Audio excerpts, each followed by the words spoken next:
Market లో invest చేసి మీ డబ్బులు డబుల్ చేసుకోవాలనుకుంటున్నారా? విజయవాడలో జరిగే సుందరరామిరెడ్డి గారి లైవ్ సెమినార్ కి అటెండ్ అవ్వండి. నమస్తే, వెల్కమ్ టు సుమన్ టీవీ. ప్రస్తుతం మనతో పాటు ఉన్నారు బిజినెస్ ఎనలిస్ట్ నంది రామేశ్వరరావు గారు. నమస్తే సార్. నమస్తే సార్, ఇండియన్ ట్యాక్స్ సిస్టమ్ గురించి మాట్లాడుకుంటే మిడిల్ క్లాస్ మెన్కి అంటే మధ్యతరగతి కుటుంబాలకి ఈ ట్యాక్స్ సిస్టమ్ అనేది ఒక గుదిబండ అనుకోవచ్చు. ఒక్కసారి మనం మాట్లాడుకుందాం. చాలా కామెంట్స్ కూడా వస్తున్నాయి, కొన్ని ఆర్టికల్స్ చూసాను నేను కూడా. అసలు మొత్తం ట్యాక్స్కే పోతుంది సంపాదించింది అంతా కూడా, మేము ఏం తినాలి, ఎలా బ్రతకాలి, ఈ ట్యాక్స్ సిస్టమ్ అంతా కూడా చేంజెస్ రావాలని చెప్పి కొంతమంది మాట్లాడుతున్నారు. అంటే ఓవరాల్గా మీరేం చెప్తారు? అసలు ట్యాక్స్ సిస్టమ్ అనేది ఎలా ఉంది? ట్యాక్స్ అనేది ఎప్పటికీ తీరని మమత, అన్నిటికీ తీరని మమత అంటారు కదా. ట్యాక్స్ వల్ల ఐ థింక్ నాకు నాలెడ్జ్ ఉన్నంత వరకు ప్రపంచంలో 175 దేశాలలో ఇండియాలోనే హయ్యెస్ట్ ట్యాక్స్ సిస్టమ్ ఉంది. కొన్ని కంట్రీలకి వెళ్తే ట్యాక్స్ ఫ్రీ, దుబాయ్ కానీ అట్లా పోతే వాళ్ళు ఆహ్వానిస్తుంటారు. ఇక్కడ మనలు కొరడా మీద కొరడా. ఎందుకంటే లేటెస్ట్ డెవలప్మెంట్ చెప్తాను ముందుకి, చాలా టఫ్ ఉంది. ప్రతి వస్తువు మీద ట్యాక్స్, సర్చార్జీలు, ట్యాక్స్ ఓవర్ ట్యాక్స్. అంటే ఒక మనిషి ఒకే దానికి 2-3 సార్లు ట్యాక్స్ కడుతున్నాడు ఇండియాలో సిటిజన్స్. ఒకదానికి 2-3 సార్లు. యాక్చువల్లీ ఇదేంటంటే జిఎస్టీ అనేది అంటే గూడ్స్ అండ్ సర్వీస్ ట్యాక్స్. అది ఏంటి, అంతకుముందు అలాగల ట్యాక్స్ ఇవన్నీ కలిపి ఒక ట్యాక్స్ కింద, ఒక చట్టం, ఒకే నేమ్ కింద తెచ్చారు. గూడ్స్ అంతకుముందు గూడ్స్ వేరు ఉండేది, ప్రొడక్షన్ సర్వీస్ వేరు ఉండేది. 2017 ఆ లెవెల్, ఆ ప్రాంతంలో 2017లో జిఎస్టీ అనేది తెచ్చారు, అంటే గూడ్స్ అండ్ సర్వీస్ ట్యాక్స్. దీంట్లో రకరకాల స్లాబ్స్ పెట్టారు. 5% అని, 12% అని, 18% అని, 28% అని. అంటే 4 స్లాబ్లు. కొన్ని ప్రొడక్ట్స్ ఈచ్ ప్రొడక్ట్ ఈ స్లాబ్ కింద వేశారు, కొన్ని డిసైడ్ చేశారు ఓవరాల్గా. సో దాంట్లో ఏముందంటే హయ్యెస్ట్ మన దగ్గర ఇండియాలో 28% అనేది, అంటే 100 రూపాయలకి 28 రూపాయలు మనం ట్యాక్స్ కట్టాలి.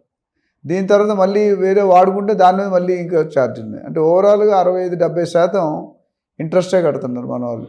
సో అందుకనే చాలామంది ఏంటంటే they are not happy with the tax reforms. ఎందుకంటే గవర్నమెంట్ ఎలా ఉండాలంటే సిటిజన్కి అనుకూలంగా, ఫేవరబుల్గా ఉండాలి. ఇప్పుడు యూనివర్సిటీ ఉందనుకోండి, వాళ్ళ రూల్ ఏంటంటే డబుల్ వాల్యుయేషన్ జరుగుతుంది యూనివర్సిటీస్లో. పీజీ కానీ అది ఒక ప్రొఫెసర్ కరెక్ట్ చేసి 100కి 60 వేసాడు, ఇంకో ప్రొఫెసర్ కరెక్ట్ చేసి 100కి 70 వేసాడు. అప్పుడు ఏ మార్కులు తీసుకుంటారు? దానికి మళ్ళీ 3వ ప్రొఫెసర్ని పెడతారు, పెట్టి ఆయన ఎంత ఇచ్చారో యావరేజ్ తీసుకొని వేస్తారు.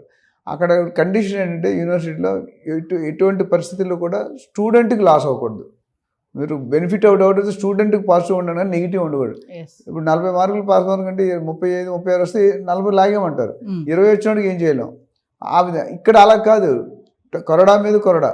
ఇప్పుడు లేటెస్ట్గా డెవలప్మెంట్ ఏంటంటే పాప్కార్న్, సినిమాల్లో మనం తింటాం, పాప్కార్న్స్ ప్లెయిన్ తింటే 5%, ఉప్పుతో తింటే 12%, క్యారమల్తో తింటే 18%.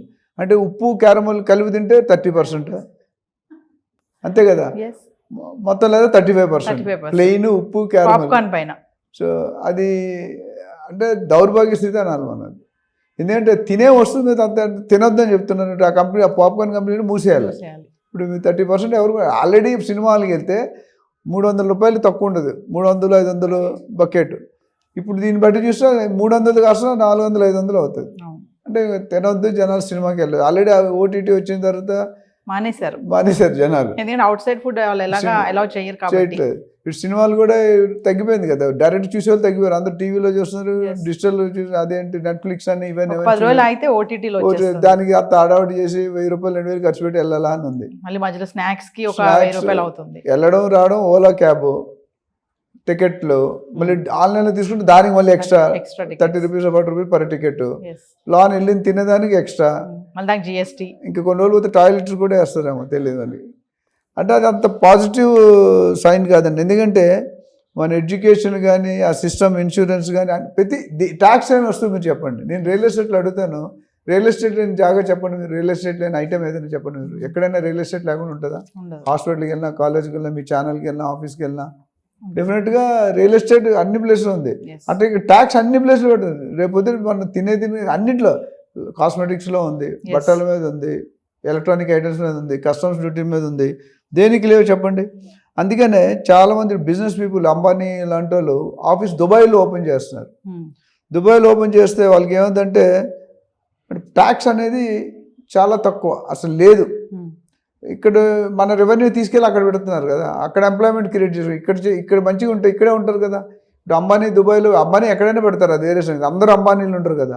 But even Ambani is not happy with Indian tax system. దాన్ని బట్టి అందుకనే దుబాయ్లో పెట్టుకుంటారు ఫ్యామిలీ ఆఫీస్. కొత్త కాన్సెప్ట్ వాళ్ళు ఏంటంటే గోల్డెన్ కార్డ్ అనేది ఏదో ఉంటుంది. ఆ గోల్డెన్ మనకి వీసా ఎట్లా ఉంటుంది అమెరికా అట్లా గోల్డెన్ ఇచ్చి ఇన్వైట్ చేస్తారు ఇండస్ట్రీస్. ఇంత అమౌంట్ కడితే మీకు పర్మనెంట్గా 10 సంవత్సరాలకు వచ్చేస్తుంది. హ్యాపీగా ట్యాక్స్ లాంటి బదులు అది కట్టి ఒకసారి కట్టేసుకున్నాను, 1 కోటి 2 కోట్లు కట్టేసాను అనుకోండి, you will be happily settle. దుబాయ్లో ట్యాక్స్ ఫ్రీ, ఏ ఇన్కమ్ కూడా ట్యాక్స్ ఫ్రీ మీకు. అండ్ దుబాయ్లో ఉన్నంత డెవలప్మెంట్ మన దగ్గర లేవు ఇంకా కొన్ని. దుబాయ్ ఎప్పటికీ రియల్ ఎస్టేట్ నెంబర్ 1లో ఉంటుంది. పెద్ద పెద్ద బిల్డింగ్, షారూఖ్ ఖాన్ వీళ్ళందరూ సినిమా యాక్టర్స్ అంతే వచ్చాను 250-300 కోట్లు ఒక హౌస్ కొనుక్కుంటారు, 250 crores. బుర్జ్ ఖలీఫా అని ఒక ప్లేస్ ఉంది. సో దాన్ని బట్టి చూసుకుంటే చాలామంది, ఇంకోటి నేను గమనించింది ఏంటంటే ఈ ట్యాక్స్ ఇంప్లికేషన్ వల్ల HNI హై నెట్వర్త్ ఇండివిజువల్స్ వదిలిపోతున్నారు ఇండియాకి. ఇప్పుడు అమెరికాలో మీరు చూసుకుంటే ప్రతిదాన్ని, చిన్నపిల్లలు పుట్టాడు అనుకోండి, ఆయన education free, insurance free, medical health free, అన్నీ ఫ్రీనే ఉంటాయి. అందుకని చాలామంది యూఎస్కి వెళ్ళిపోతున్నారు. యూఎస్ సిస్టమ్ మనకు రావాలంటే ఇంకో 2-3 దశాబ్దాలైనా వస్తుందో రాదో తెలియదు, రావాలి. లేకపోతే మన గుడ్ టాలెంట్ని మనం పంపించేస్తాం. అదే టాలెంట్ ఇక్కడ ఇచ్చి మీరు ట్యాక్స్లు తగ్గిస్తే వాళ్ళు ఇక్కడే ఉంటారు. ఇండియాకి వస్తుంది కదా గవర్నమెంట్ రెవెన్యూ. ఇప్పుడు ఏముంది, ఆ రెవెన్యూ కోసం వాళ్ళకి వెళ్తుంది, వాళ్ళ దగ్గర ట్యాక్స్లు కడుతున్నారు. వాళ్ళ ట్యాక్స్లు తక్కువ, బట్ వాళ్ళ దగ్గర, మన దగ్గర 30, 40, 50% అంటే మనకు సంపాదించే సొమ్ము ఒకటిది, సోకు ఒకటిది అని సినిమా ట్యాక్స్ పరంగా వెళ్ళిపోతుంది. ఇప్పుడు ఒక కామన్ మ్యాన్ తన ఆదాయంలోంచి 32% ఇన్కమ్ ట్యాక్స్ కడుతున్నాడంట, ప్లస్ 28% యూజ్ చేసి సర్చార్జీలు. సో ఓవరాల్గా 65-70%, మొదట్లో చెప్పారు 65-70% అనేది ట్యాక్స్ రూపంలో వెళ్ళిపోతుంది. ఇండియాలో ఏంటంటే, ఇండియాకి ఫారిన్ కంట్రీస్ తేడా ఏంటంటే, ఇండియాలో ఫేవరిజం ఎక్కువ. నాకు నచ్చింది అనుకోండి ఇండస్ట్రీ, వాడికి తగ్గిస్తాను. నాకు నచ్చదు అనుకో, వాడికి శిక్ష వేస్తాను. ఇప్పుడు మన ట్రంప్ ఏమన్నాడు, ఇండియా వాళ్ళని పంపించాలంటే ట్యాక్స్లు కూడా పెడతానండి పోయి. బట్ ఇక్కడ అలా కాదు. మొదటి ఇండియా సిస్టమ్ ఏంటంటే, మనకు బడ్జెట్ తయారీ ఎక్కడికి వెళ్ళాలి, ఫస్ట్ అప్రూవల్కి ఎక్కడికి వెళ్ళాలి చెప్పండి. బడ్జెట్ జనరల్గా PM దగ్గరికి, ప్రెసిడెంట్ దగ్గరికి వెళ్ళాలి. కానీ ఇండస్ట్రీ దగ్గరికి వెళ్తుంది ఇక్కడ ఇండియాలో. ఆ ఇండస్ట్రీకి కావాల్సిన మోడిఫికేషన్ చేసుకుని తర్వాత ఫైనల్ అప్రూవల్ వస్తుంది. ఎందుకంటే ఇప్పుడు చాలామంది అంటారు అదానికి మోడీ గారికి ఏ సంబంధం, అదానీ గారు ఆస్తి ఎంత అంటారు. అది ఎంతవరకు నిజమా, రైటా, రాంగ్ అని మనకు తెలియదు. So but it's not a correct political system అనేది మాత్రం కరెక్ట్గా లేదు.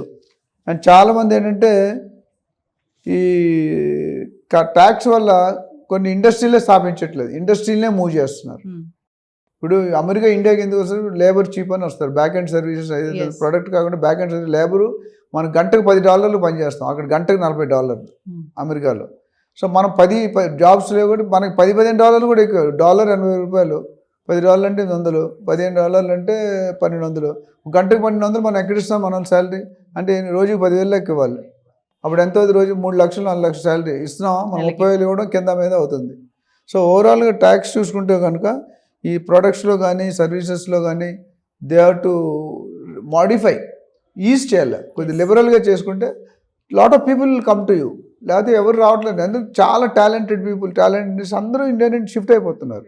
దుబాయ్కి కానీ మిడిల్ ఈస్ట్ కానీ అక్కడ ఆహ్వానిస్తున్నారు. మనకి ఇక్కడ SEZ అని ఒకప్పుడు ఎలా పెట్టారు, స్పెషల్ ఎకనామిక్ జోన్ అని, అట్లా ఆహ్వానిస్తారు. SEZ అంటే ఎక్కడో ఇన్ఫోసిస్ పోచారు, ఎందుకు పెట్టారు అంత దూరం?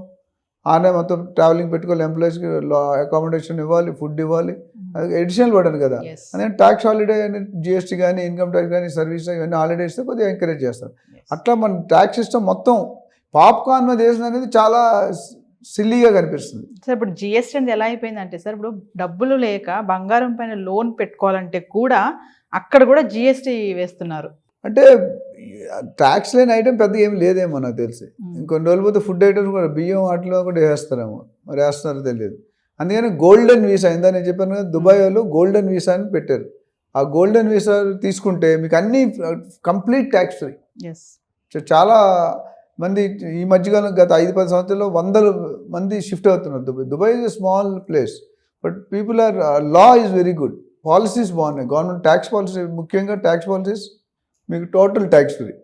సో ఓవరాల్గా చూసుకుంటే మన ట్యాక్స్ సిస్టమ్ అనేది ఇప్పుడు ఉన్నది అంత అట్రాక్టివ్గా యూజబుల్గా లేదు. దాన్ని కొద్దిగా మాడిఫై చేసి ఇప్పుడు సింప్లిఫై, ఇప్పుడు IT రిటర్న్స్ కొద్దిగా సింప్లిఫై చేస్తారు. అట్లా ఇక్కడ కూడా పెట్టి మ్యాక్సిమం పబ్లిక్ సిటిజన్స్ ఎవరైతే ఉన్నారో, ఎండ్ యూజర్స్ ఉన్నారో వాళ్ళకి ఉపయోగపడేటట్టు ఉంటే చాలా మంచిది. అంటే ఫైనల్ గా చూసుకుంటే సార్ ఇక్కడ ఈ ట్యాక్స్ వల్ల ఇబ్బంది పడేది ఎవరు అంటే common man. Common man. Rich is becoming richer, Richer. Poor is becoming. ఇప్పుడు వీళ్ళు ట్యాక్స్లు పెంచి ఏం చేస్తారు, దాన్ని మ్యానిపులేట్ చేస్తారు. బిజినెస్ మెన్ కూడా ఎస్ ఏది ఊరికే రాదు కదా, చారిటీ బిజినెస్ ఎవరు చేయరు, ఎస్పెషల్లీ బిజినెస్ వాళ్ళు. ఇక్కడ కోशिश ఇక్కడ కట్టి ఇక్కడ 10 రూపాయలు ఎక్స్ట్రా కట్టి అక్కడ 100 రూపాయలు అడ్డదారిలో తీసుకుంటారు. అది తీసేయాలి. People should become uniform, straightforward, హానెస్ట్గా చేస్తే వాళ్ళు ఎందుకు చేయట్లేదు, ఈ ట్యాక్స్లు కట్టేది ఎగ్గొడితే మొత్తానికి ఎగ్గొడుతున్నారు. ఎస్ మీరు తక్కువ చేశారు అనుకోండి. నేను రియల్ ఎస్టేట్లో కూడా ఏం చెప్పానంటే మీకు గుర్తుంటే, భూమి వాల్యూస్ పెంచి రిజిస్ట్రేషన్ వాల్యూ తగ్గించారు.